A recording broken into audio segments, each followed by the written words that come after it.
We are actually going to start with a little bit of film. All right. We're going to dive into one Ronnie Bell. He's a guy who clearly was a special team standout. He did an amazing job just really showcasing his ability from a returner as a receiver as well. But I noticed some things in college, and I'm seeing a trend of it in the NFL. Not that he can improve on it, but I see a clear area where I think that he's has the most value, and then another area where it's like, I might shy away from that a little bit. All right, so let's throw the film on there and look at Ronnie Bell. Here we go. All right, so Ronnie Bell, you see him right here. He's up top. All right, if he's outside the numbers, that is as up top as it gets. And let me make this bigger here. So the one thing that I noticed with Ronnie Bell is, he's a guy that ran in the 4.5s, right? Like 4.57. And we always talk about how speed as it pertains to receivers, it's not that you have to run a 4.3.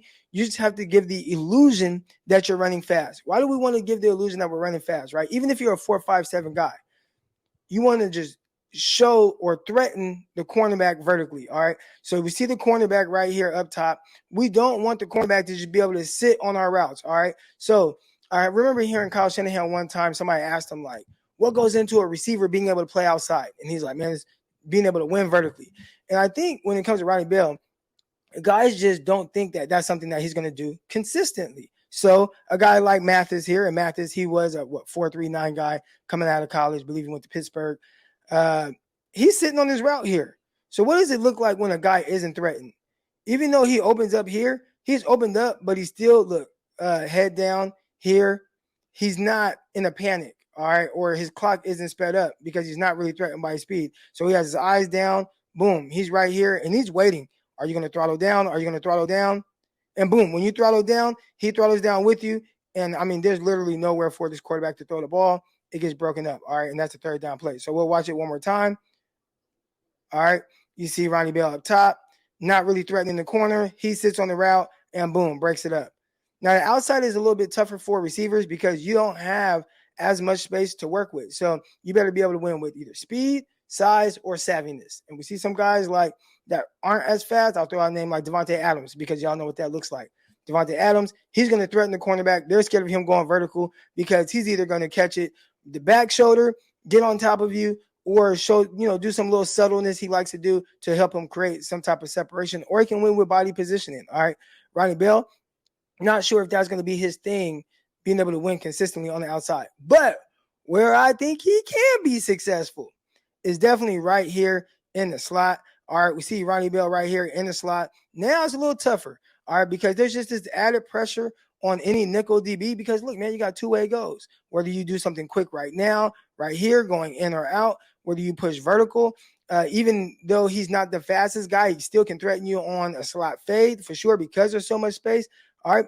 But right here is just, boom, let me attack. Look at him, attack that outside shoulder.